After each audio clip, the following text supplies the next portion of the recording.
Hey, what's going on, everybody? This is episode 366, but just want to let everyone know this is not a new episode. This is actually a previously recorded episode from a few years ago where I talked about Do the Right Thing. So no new episode this week. I will be returning with a brand new episode for episode 367, but in the meantime, between time, sit back and join me as I talked about Spike Lee's third film, Do the Right Thing, that I decided to do since it's very timely to be talking about this film, even though it came out 31 years ago. Do the Right Thing, that is.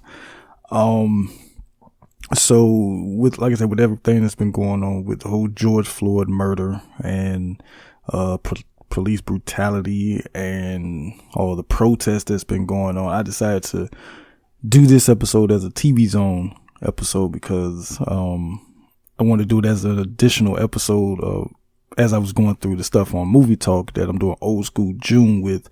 I decided to kind of nestle this in, but release it as a TV Zone episode. So if you was expecting to hear a TV show podcast review, that's still some time down the road before we be getting back to doing regular TV Zone podcasts, TV episodes. But in the meantime, you're going to sit back and hear me kind of talk about the movie Do the Right Thing, directed by Spike Lee. It's synonymous with this movie because, it plays throughout the whole movie, which I'll talk about that as I get into talking more about this movie. But before, of course, talking about the movie, I want to talk about the cast. This movie has a great cast that's assembled here.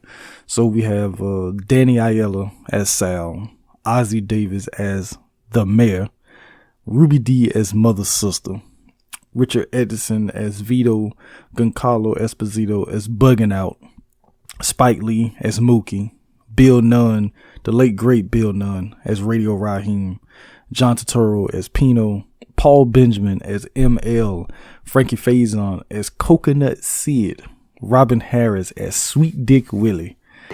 That's my name. We have Rick Aiello as Officer Long, John Savage as Clifton, Samuel L. Jackson as Mr. Senior Love Daddy, the DJ, that is.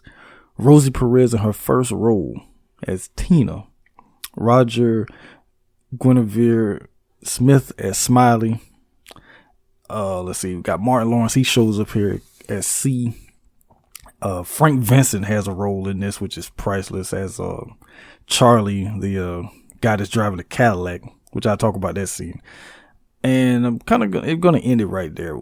But that's like the major cast that we have here, and everything. And of course, like I said, it was directed by Spike Lee. This was, I would say this is the movie that really put Spike on the map and everything. And what's funny about it is that I'm someone that has I won't say love-hate relationship when it comes to his movies, but there's some of his movies, like this movie, that I feel are very important and impactful. Same goes for School Days, Jungle Fever as well.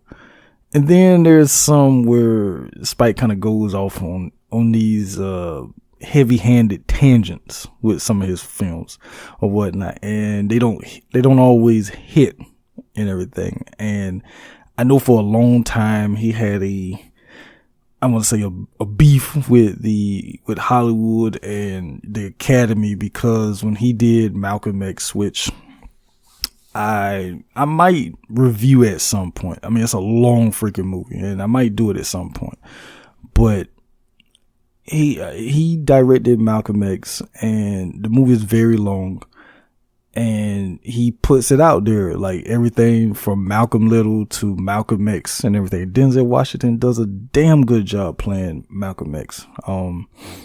Probably the best Malcolm X portrayal of anyone so far that's played Malcolm X in the movie. It's the only movie really that on a wide scale that is even known when it comes to about Malcolm X's life and everything and everything like that. But for some reason, Spike Lee has had it out against the Academy.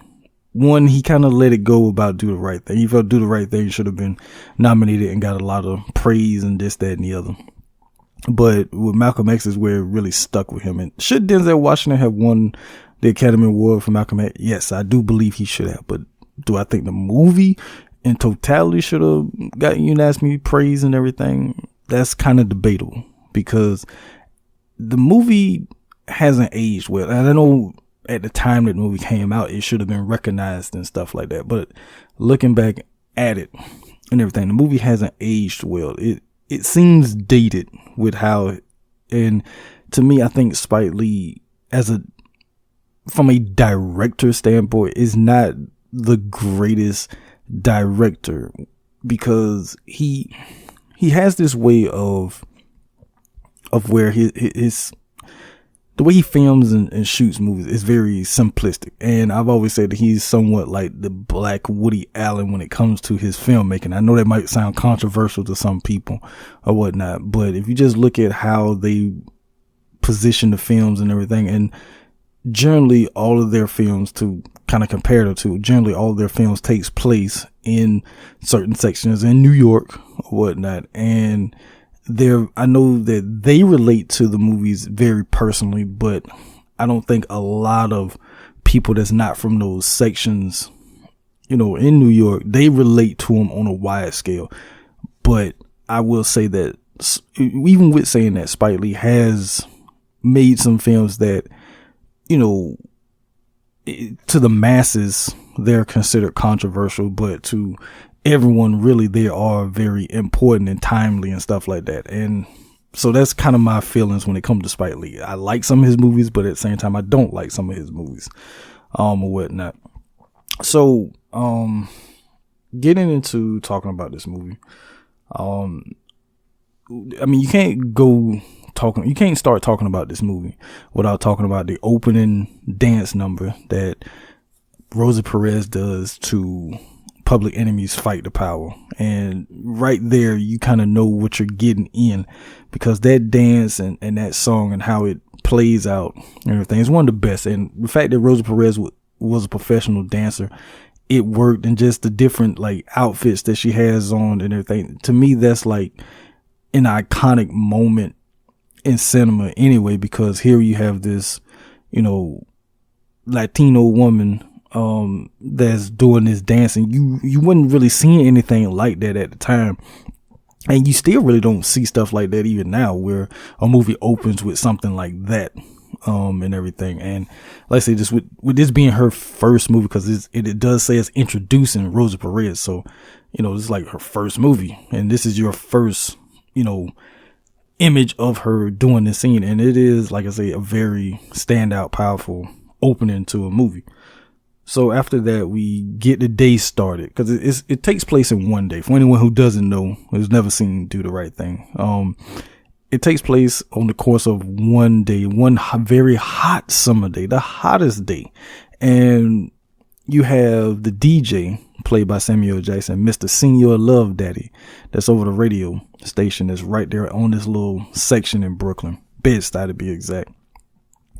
He's like your overall narrator of what's going on, and everyone, is kind of getting their day started. We see where Mookie, he wakes up and getting ready for work. We see the mayor as he wakes up out of his slumber and is about to get ready for the day that he's going to have ahead of him and everything like that, which I thought was very interesting, that you have this kind of very, I want to say, close-knit neighborhood, because everyone pretty much knows everybody in this neighborhood and everything like that. And as everyone walks past the radio station, the DJ gives them shout outs at different points and times throughout the movie, whether it's in the foreground of where they're focused on the radio station, or even just hearing it in the background. You'll hear the DJ giving somebody a shout out as they're walking by.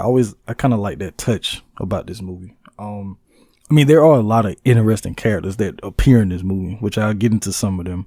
And everyone does a great job in this movie from an acting standpoint. It almost feels like it's a play in a lot of ways, because it's just a small section of this town, and everyone kind of gets a moment to shine at different points in times. Everyone kind of gets a little bit of focus in different ways, and each character seems very unique, and it feels like these are people that probably Spike Lee probably knew when he grew up in New York there at different points in time. It'd be interesting to know who exactly was the mayor based off of. Was he really some old wino dude that he knew when he grew up and everything like that, or was it like a combination of people? I never really done dug deep and listened to him really give interviews and anything about like how he came up with some of the characters for this movie. But a lot of these characters are very rich and they seem like real people and everything, and you might be able to relate to some of these people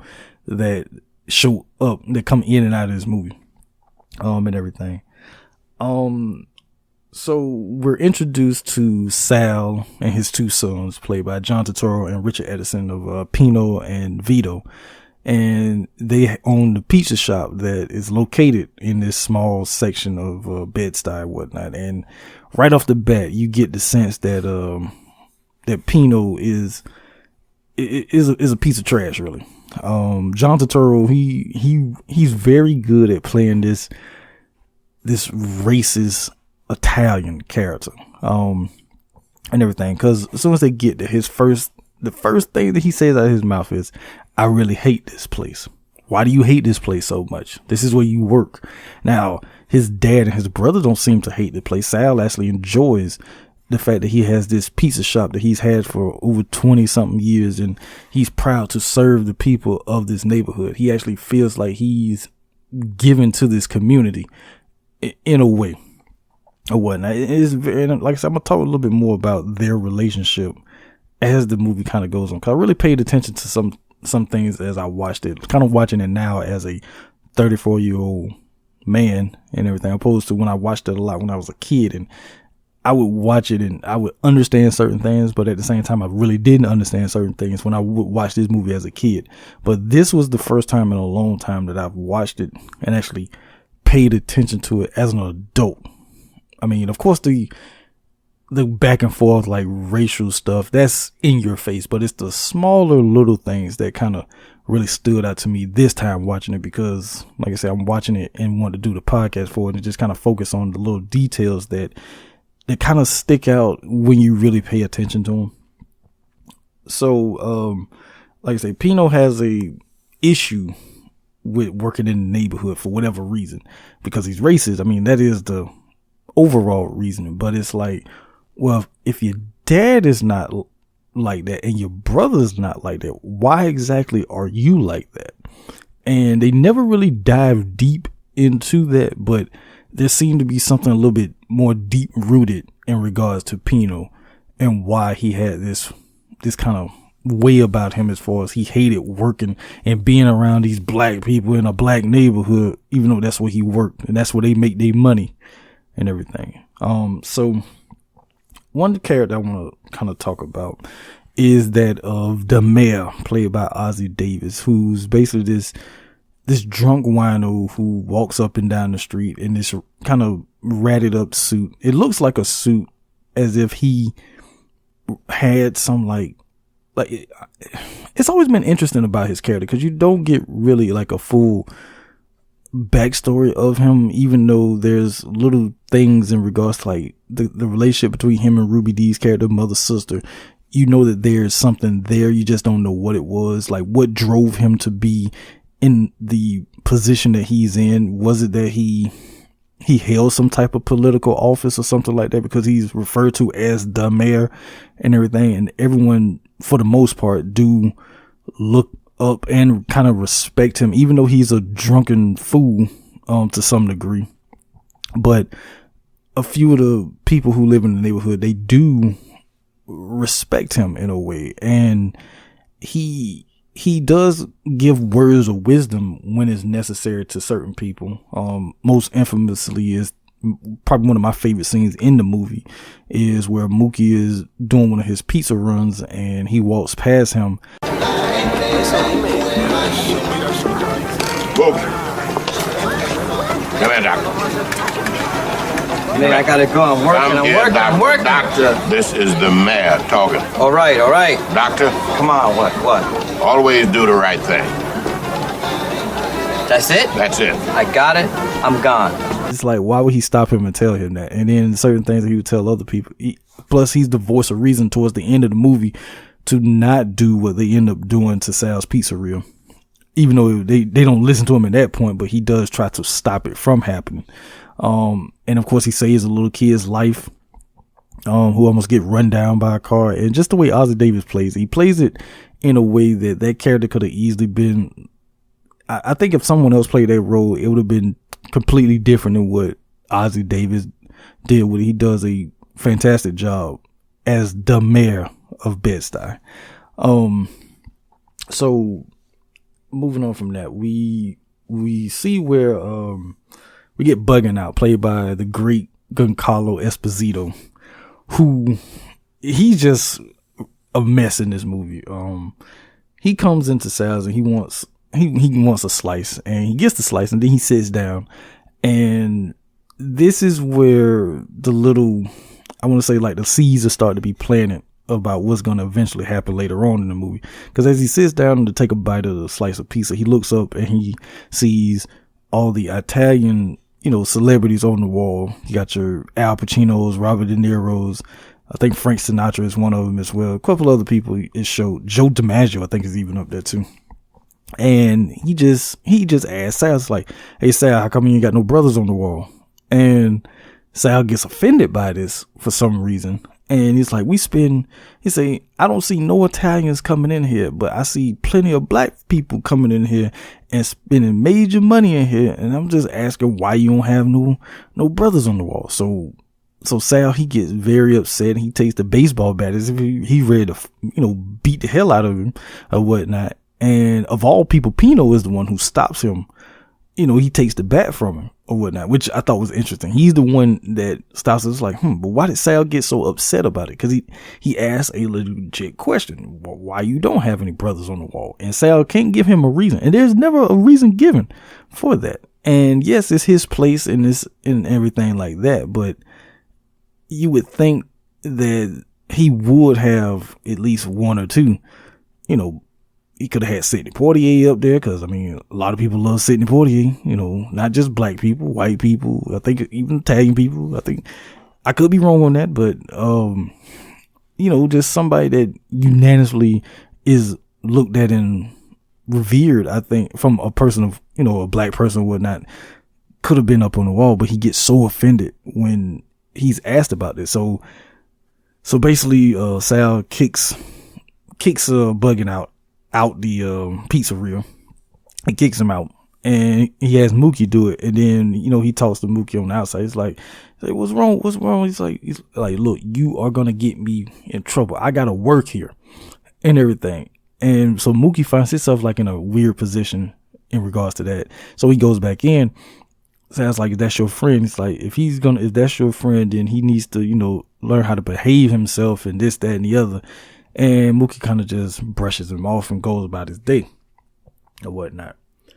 So one of the standout scenes in this movie too is the whole fire hydrant scene, which is always funny to me, because it's the hottest day of the summer, and the kids are out playing on the street and everything, and then of course they loosen the fire hydrant on the corner, and got water just splashing to the street. The kids out in the bathing suits, everybody's getting wet.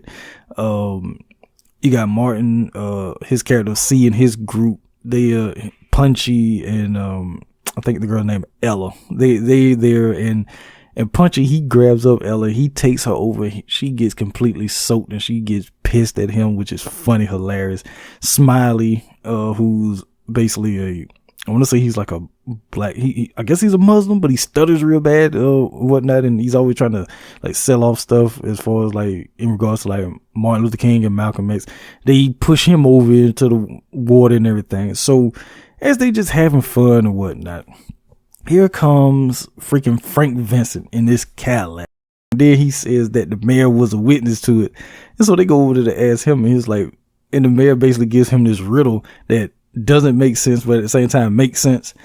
And he's just standing there looking confused and whatnot. And one cop tells him, like, "Sir, I would advise you to get in your car before the residents here decide to, do something about it." And so he gets in the car and drives off. And then the cop played by Rick Aiello, he goes over and turns off the fire hydrant and tells him that, he gives him a warning by like, this thing better not come back open or whatnot, or it's going to be hell to pay from him and everything like that. But I always find that scene very funny, just how Frank Vincent just come riding through there. It's like, why are you even riding through there? Like where the heck were you even coming from or going? Is what I'm trying to figure out, that you had to go through this particular block. But that was always kind of interesting to me. So one of, I would say probably next to, or even more important than the mayor of the neighborhood, Radio Raheem, probably gets the most respect from everybody. He just seems like the person that you don't mess with in the neighborhood. And if you lived anywhere, there's always at least that one person that you might be cool with them, but nobody knew not to mess with them. And I know, like in my old neighborhood when I was growing up, that there was one dude that was kind of like that, where you was cool with him, but you knew not to mess with him, because he'd mess you up in a way. And that's kind of how Radio Raheem was. And he walks around all day with this big boombox playing nothing but Fight the Power on it. And he's even asked a couple of times, like, why are you like that the only song you play and everything? He's like, that's the only thing I like, and everything, like, which is funny. But the standout scene with him, of course, before we get to the end of the movie, the standout scene is the whole love-hate scene, because he walks around with the brass knuckle on, gold brass knuckles with love and hate, which is a play off of the old movie The Night of the Hunter with Robert Mitchum, where he plays this preacher, and he has it tattooed on his hands. He has love on his right, hate on the other, and he tells the story of right hand, left hand. And I did like how Spike kind of incorporated that into this, and the whole thing of where he says, if I love you, then I love you, but if I hate you, and he just leaves it at that. And he said, but I love you, Mookie, and everything. He shakes his hand with the love hand, and everything. And I always felt like that's a very powerful scene too, like how that plays out. Because I mean, it is that very simple, love and hate. It is a constant struggle of love and hate. I mean, there's a message right there, right? But he gets a lot of respect from people, and then there's even one scene where he's walking down the block, and like some of the Hispanic dudes that's sitting on the block, or they're sitting on the corner and everything, well, on their steps, I should say, and they playing their music and whatnot. Radio Raheem, he come through there blasting Fight the Power, and they get pissed at him. So then it's like they want to try to have a doggone radio battle with him. Now he has this huge boombox thing that has like the state of the art for 1989, this state of the art thing, and they got this little small radio that's sitting on top of the car, don't have no bass to it or whatnot. And then he gonna go down there, he tries to turn up, Stevie that is, he tries to turn his Radio Raheem just turns up a volume on it, and he doesn't even turn the knob. He just turns up one of the levels, not even the knob. Stevie had to turn up the knob on his. Raheem just turns up a level on his, and this thing drowns that thing out. He turns his down, and he's like, respect, bro, like that. And so then Radio Raheem, he starts walking down the street, he pumping his fist, cause like he didn't won the battle, and the little kid rolls up to him, give him a high five and everything, which is just, like I said, just a little funny scene that plays there. So next thing I want to talk about is the three wise men that you get in this movie. Well, that's what I refer to them as. That's the three wise men. That's the characters of ML, Sweet Dick Willie, and Coconut Sid. That sits under they're sitting on this corner. They don't do nothing, but they just sit there, talk a whole bunch of trash to each other, talk about the neighborhood and this, that, and the other and whatnot. And it's funny how I didn't realize that Robert Harris was as young as he was. Because he was just in his, well, in fact, I think in that movie in 89, yeah, he would have been, 33, 32, 33, I believe at that time, because he passed away a few years later at 35. But I always thought that he was much older than what he was. And everything. I was surprised to find out that he was only 35 years old. But I mean, of course, Paul Benjamin, who plays ML, he's an older dude. I think everything I pretty much seen. I think this is the youngest. Well, no, actually, Escape from Alcatraz. That's the youngest I ever seen him in. But I always knew that he was somewhat of an older dude. And then Frankie Faison, who, I mean, he always showed up as something, right? But yeah, I was surprised that Robin Harris was like, he was the youngest, I think, of the three. And just the fact that they kind of remind me of these dudes, and they kind of remind me of the dudes that in the neighborhood where my grandmother used to live, that used to sit down on the corner and everything like that. They remind me a lot of them. That's why I said earlier about the fact that there's at least, I would say, a couple of people in this movie that you can relate to, or you know from wherever you might live, at least. And they reminded me of them, because they used to sit underneath the tree and everything like this and just talk and drink and stuff, which is basically what these jokers do throughout most of the movie. But one of the most standout scenes in the movie too comes from them, where they're sitting there and you got the cop car, it rides by and just staring them down. They're staring back at them. And as they get long past them, the one cop says to some, "What a waste," and everything. And it's one of those scenes where, you know, in regards to how the police look at black men in a way. Because here you have a Hispanic cop and a white cop that's riding by, looking at three black men sitting on the corner. And it's just, they're just sitting there. They're not bothering anybody or whatnot. But to them, is what a waste that they're sitting there, like, why is it such of a waste anyway? But they have some good banter back and forth throughout the movie and everything. Plus, you try to figure out why exactly Sweet Dick Willie, his name's Sweet Dick Willie. And he's like, everybody know why they call me Sweet Dick Willie and everything. And what does ML stand for? ML stands for ML or whatnot. And they go back and forth, and they have like this whole beef with the Korean people that has a shop there, because ML is pissed about the fact that the Koreans, who probably like fresh off the boat, and they were able to start up their own business in a black neighborhood, when it seems like the two most successful things next to the radio station in the neighborhood is Sal's Pizzeria and this Korean corner store, where it's like, well, where are the black businesses? There are no black businesses, it seemed like, in this neighborhood at all or whatnot. And ML has like a issue with them, and Willie, he's like, one of the nuts things I want to talk about is Spike Lee's performance in this movie, because Spike Lee is looked at as, he's one of the three central characters, I would say, because I would say that Mookie, the mayor, and Sal are like your three essential characters, and everyone supports around them in a way. And I know this is around the time when Spike Lee was always showing up in his movies and everything, but this one is one of the few times where he's looked at as a main lead. And I always wondered, like, how did he come up with the idea to play this part?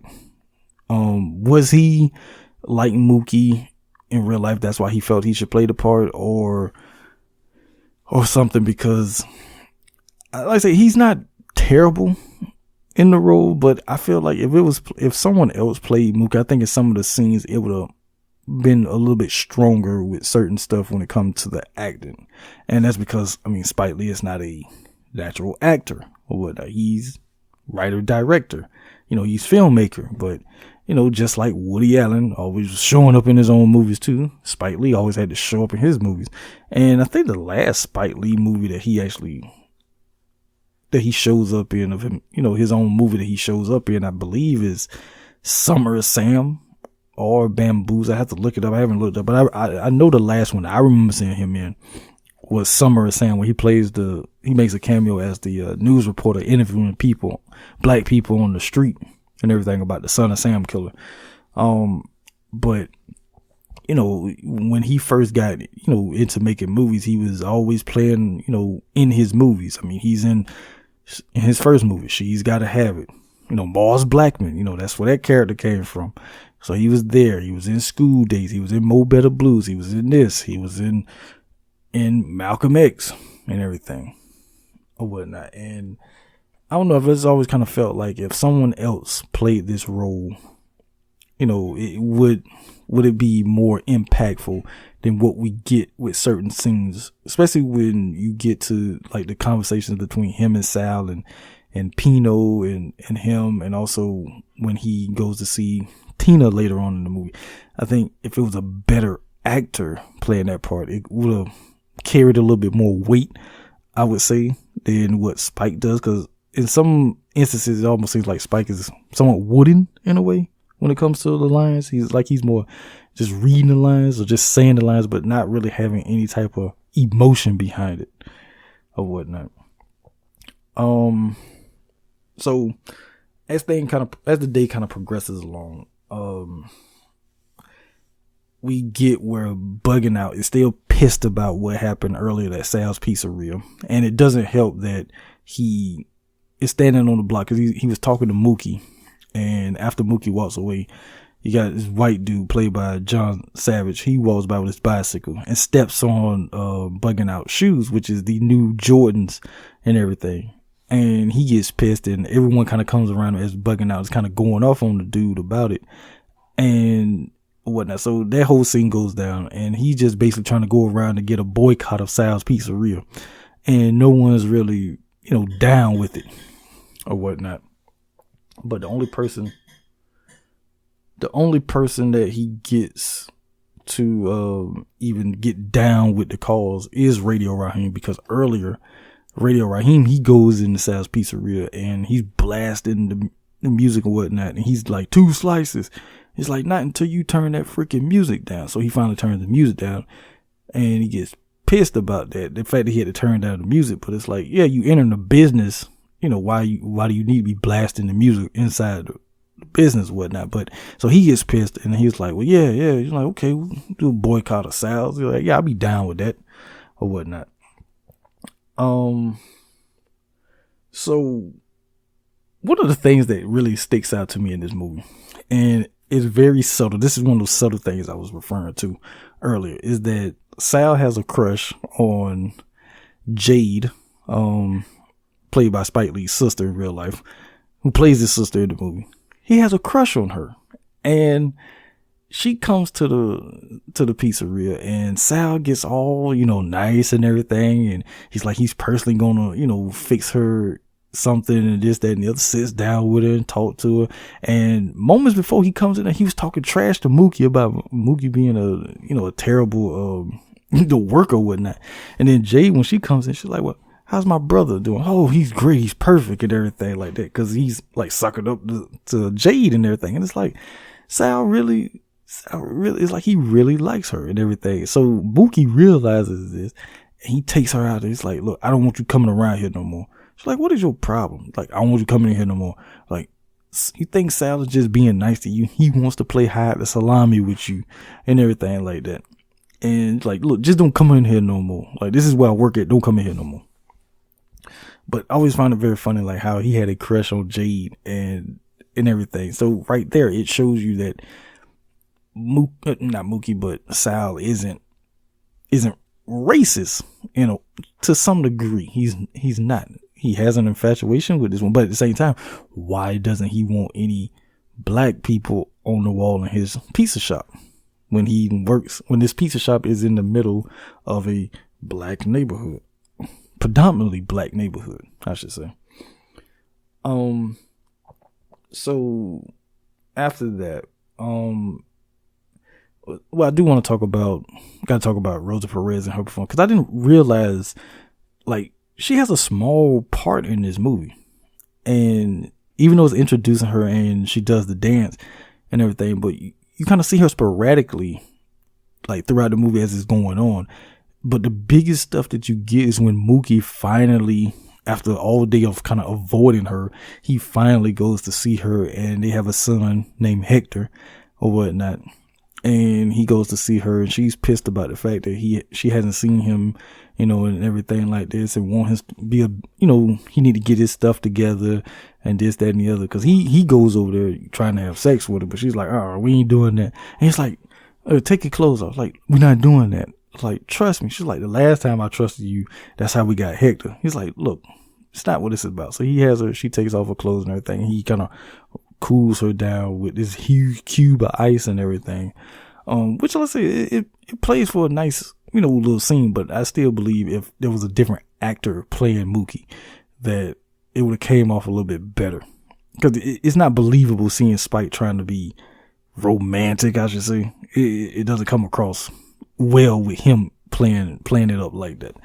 So, you know, and everything. But it's funny in the one scene when he goes to get the cube of ice and the Tina's mother is there with Hector and everything. It's like, how's my son doing? It's like, yeah, he wants to know how you're doing. And as he's looking in the refrigerator, she starts speaking, speaking Spanish in front of to the child. It's like, English. It's like, my son will speak English. It's like, it's bad enough his name is Hector or whatnot and everything. But I mean, a lot of it was going on, still goes on in regards to interracial relationships and if one side is predominantly, with, the child, that's what the child will pick up. So even though the child might be black and everything, but if he's around nothing but the mother side of the family, he gonna probably speak, Spanish and stuff like this and everything. And I always thought that was kind of interesting, but like I said, those are the little nuances about this movie. And I mean, Jungle Fever kind of goes a little bit more deeper into that, but this movie, it just kind of plants those seeds as well about interracial relationships and things like that. Cause even there's a scene where Vito, he wants to talk to Mookie and stuff like this. And because he's down, and everything, he's cool with the black people. He ain't like Pino, who don't like black people. Well, he don't like regular black people, but he likes Michael Jordan and people like that because they're not black. They basically, because they're famous, so they're not looked at as the same level as regular black people. That's his crazy mentality or whatnot. So after everything has pretty much been going on for the day is where, Sal, he's feeling good about himself because they made a lot of money that day and everything. He was like, it was a successful day today. And he's getting ready to close up shop and everything. And, right before they close down, what I call the corner teenagers with Martin Lawrence and the rest of the group, they come there at the last minute, like, yo, Sal, let's in. Can we get a slice? It's like, so Pino, he's like, well, we close. Like, oh, no, go ahead, let them in and everything. So they come in, they sit down and get ready to eat and all this type of stuff. And then out of the blue, here comes bugging out Radio Raheem along with Smiley, because Smiley is down for this as well. And they come in there and demanding that Sal put some black people on the wall, this, that, and the other. They get into it. Sal starts yelling and cursing, calling them niggers and this, that, and the other. So everyone, gets crazy or whatnot. And that's when this whole fight happens. And Radio Raheem, because at this point, this is where we get to see that hate side. Because like he said earlier, if I love you, I love you. But if I hate you, well, this is the other side of that hate. Because he grabs Sal, drags him out the store, because everybody's fighting at this point. He's literally has this death chokehold on Sal. He got both hands around his throat, choking him and everything. Everyone comes over trying to see what the hell is going on. The police shows up, and it's the same cops that basically been patrolling the neighborhood all day. And the one Officer Long, played by Rick Ayala, him and this detective, I guess, because he got on a freaking black wife beater and jeans. Don't know where the hell he came from, but he shows up. They all show up or whatnot because Raheem is basically like this 6'2", 240-pound dude or whatnot. So they need to use excessive force to take him down. So Officer Long takes the baton, has this rear chokehold on, which is supposed to be illegal, and everything, and he basically is choking him, and everyone's standing there saying, you're killing him. And even the other officers tell him, like, look, that's enough. It's like, no, and everything. He's like, so he basically has him off the ground by, like, I want to say like a foot almost, because you see his feet doing like the death rattle or whatnot, and he literally chokes him to death. And I remember when everything happened with Eric Garner, when he was murdered by the police, and it was the same thing. What happened to him is exactly what happened to Radio Raheem in the movie. And it was one of those rare times of like, well, this is what Spike Lee was getting across with this movie, you know, in regards to police brutality and how they're played. And then here most recent with George Floyd, and also too with Breonna Taylor getting killed in her house, with this whole police brutality thing, and how this movie, like I said, is 31 years old, but a lot of the themes in the movie were prevalent at the time because it happened at the time and even before. And now here we are 30 something years later, and the same stuff is continuing to happen. And the only difference between now and then is that it's not so much that it changed. It's now that it's being filmed and shown, and we're seeing a lot of these people being killed on live TV. We're seeing it being played out like as if it was a movie. But the problem is that when these people are gone, they don't come back. You know, they're not coming back saying, yeah, well, this is how this scene went down and da da da da da. No, when they're gone, they're gone. And the fact that we're seeing a lot of these murders played out on TV is what is really inciting a lot of these protests and inciting a lot of these riots to a degree. So keeping that in line with how this movie is ending, that's where we are right now, really, in our society right now. We're at the end of do the right thing right now. Someone has been killed, and the way they even handle it, where they take Bugging out, they take him away in handcuffs, and they beat him in the back of the car as they drive off. But they literally let this man, Radio Raheem, fall to the ground dead. Then they kick him a few times, told him, you ain't dead, when you've had this dude in this chokehold with a freaking police baton at that. You have him in a chokehold. He's laying there on the ground. His eyes are wide open. You kicking him and he's not moving. So they pick him up and they put him in the back seat of the car, and they tell everybody to stay back. And then they drive off, and everyone is standing there confused, trying to figure out what the hell just happened. And quite a few people are saying they didn't have to kill the boys and everything like this. And so now all the anger is being pointed to Sal, Pino, Vito, and Mookie, who's standing right there with them. And Mookie, he just looks at Sal and he walks away. And everyone starts getting up in their faces as if they want to really do something serious to them. And that's where the mayor, he steps in, and he's like, let's all calm down here. Say, before somebody do something that we're really going to regret. Say, the issue isn't with Sal and his and his boys, is with what the cops did. You need to be angry with the cops. Well, the problem with that was the cops wasn't there, and they feel that Sal is the link to what caused Radio Raheem's death. So this is where they basically push past Sal and everything, because Mookie is the one who kicks this whole thing off. He goes over to one of the apartment, but he grabs the garbage can, takes out the trash, grabs the garbage can, walks over, tosses the can through Sal's window, and then that's when everybody just rushes inside and just destroys Sal's pizzeria. And in the process of that is where it gets caught on fire, which I always assume that Smiley is the one who set the fire. Everybody runs out of there, and it begins to burn down. So now the cops, they come back along with the fire department, and they're trying to put out the fire and everything. And you got a lot of people yelling, let it burn it down, burn it down. Ruby D, mother, sister, she's yelling, burn it down and everything like this. And because the people are still basically, very amped up. And you got one cop that's on the bullhorn telling them to disperse and to go home. And you hear somebody say, well, this is our home and everything. And which I always felt like that was a deeper meaning than, them going inside their apartment, as far as like, we are home, this is our home type of thing.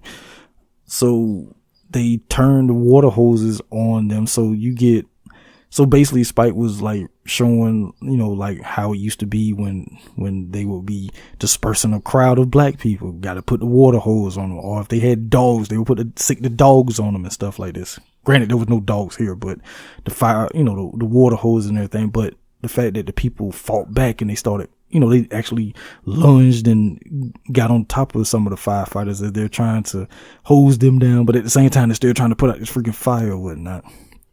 And the last image that we really get to see is Smiley inside as the place is on fire because I forgot about this scene. Yeah, Smiley, he goes in there and he puts a picture of Martin Luther King and Malcolm X up on the wall, and he just starts smiling, and then it fades. So we get to the next day.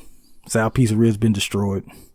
Mookie, who basically went to Tina and Hector and everything, he's sleeping with them, and I still don't really understand like why Tina was so upset when Mookie wakes up and she was like, you ain't going nowhere if you don't, type of thing.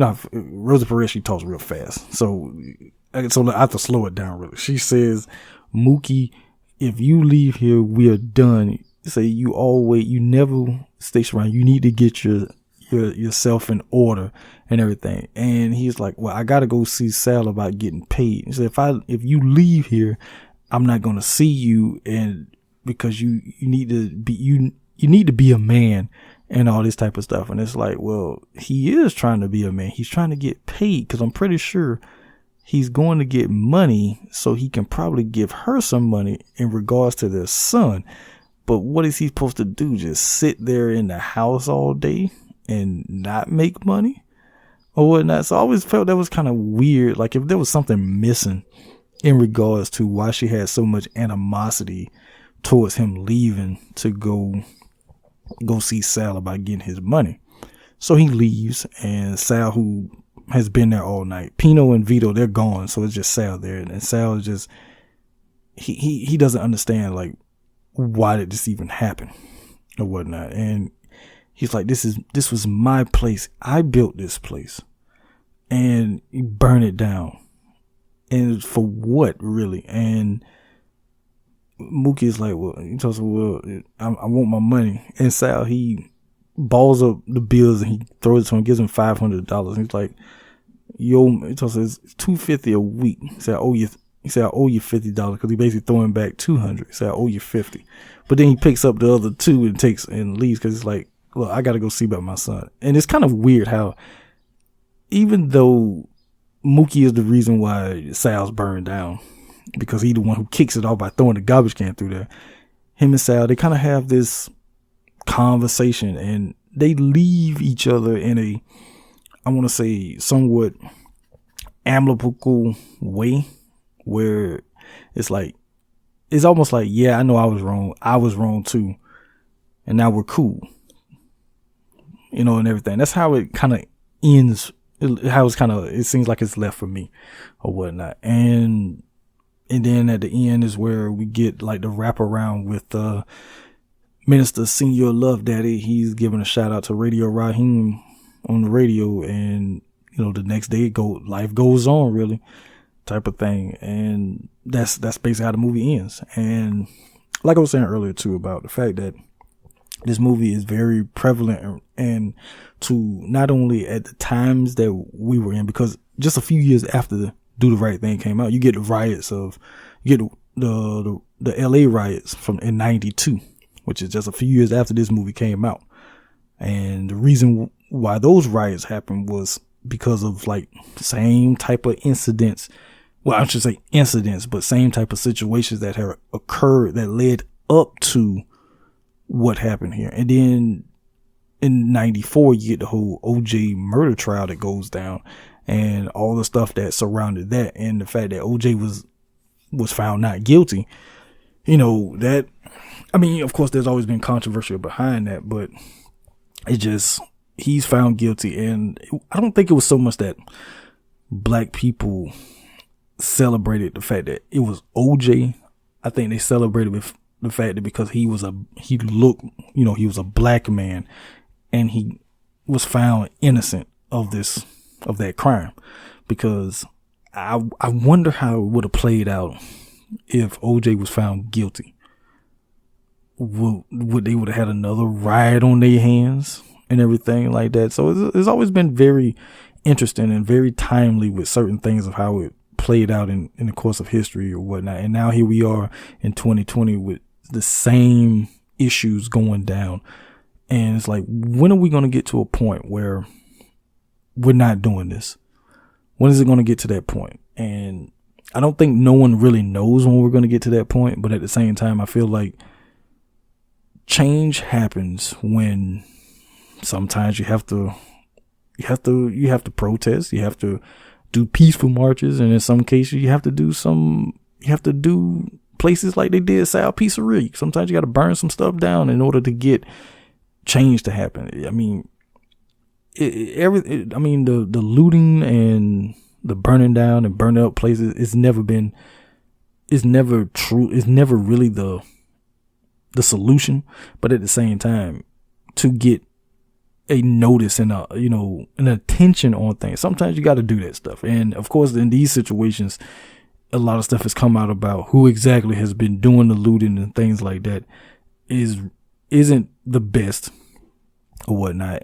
But I do appreciate the fact that a lot of the protests that's been going around the country, and even here in Florida where I live, a lot of protests have been very peaceful, and it's just to bring awareness to, that we're tired of this stuff and there needs to be change. And why is it that black people are not looked at on the same level as what a white person is? And then you have these all lives matter people who, well, all lives matter, which is very true. All lives do matter, but all lives can't matter until black lives matter at the same time and on the same level as white lives matter.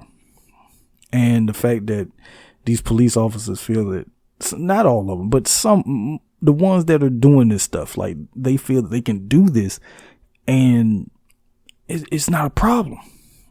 And that in itself is the problem. The fact that they feel that they can do this stuff and, it's just part of the job. I'm just doing my job.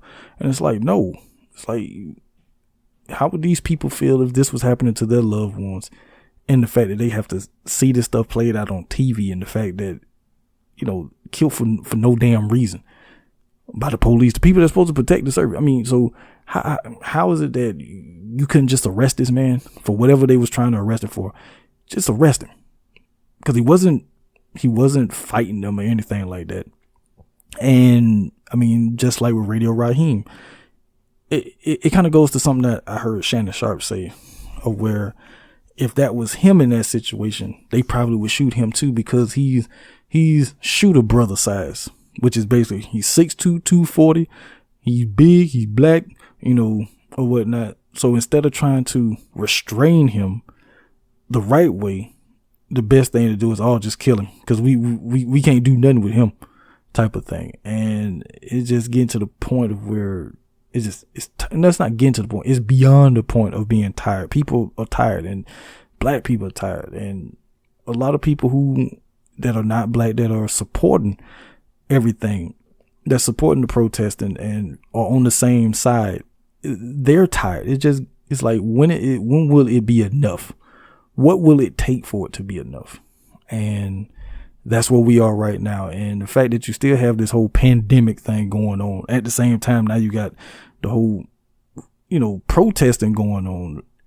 It just, I know a lot of people been saying on social media, it's like, this has been a crazy year and we just got to June. Like, what else is in store for this year and everything? And it's just, not only you trying to come out of a pandemic, but now you're into the whole racial tension. And it's weird too that for those 2 months that people were pretty much on lockdown, everything was cool, calm, and collected. And then soon as they start letting people back out or whatnot, you get this happen, you get the Breonna Taylor thing happen, and it's like, so what? These people, they couldn't just be cool. They had to just do, it's like, that's their nature, I guess. So they just had to, kill and everything. So it like I say, it's very tough to deal with, and it's exhausting and things of that nature. But I just felt like I wanted to talk about this movie, to talk about, give my feelings and thoughts on how this movie and how what's going on in our society right now is still very much the same.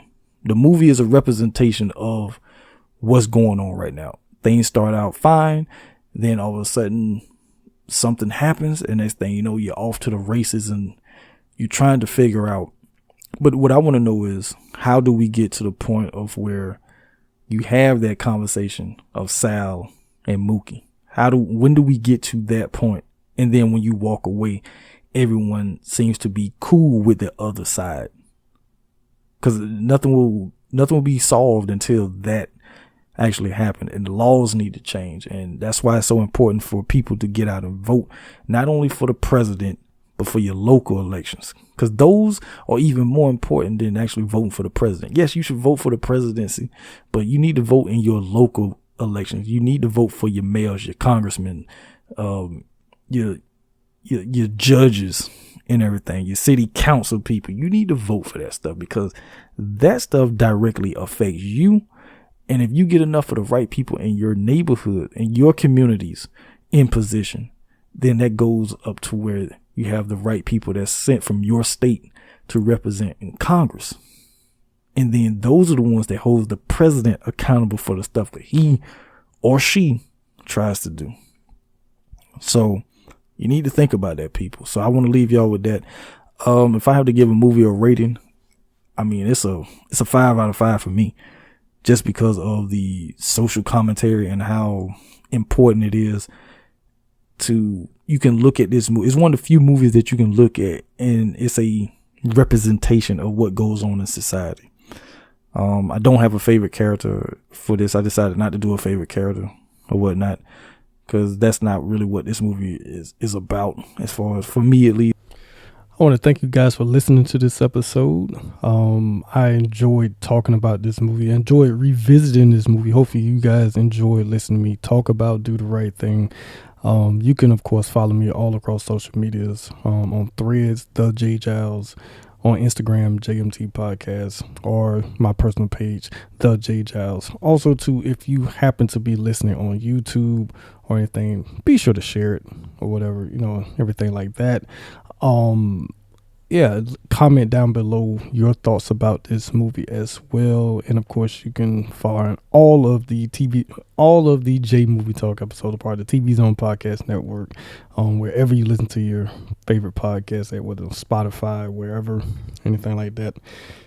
And I will be back for episode 367. I haven't exactly decided what it's going to be just yet, but when I do, you guys definitely will. And until next time, peace.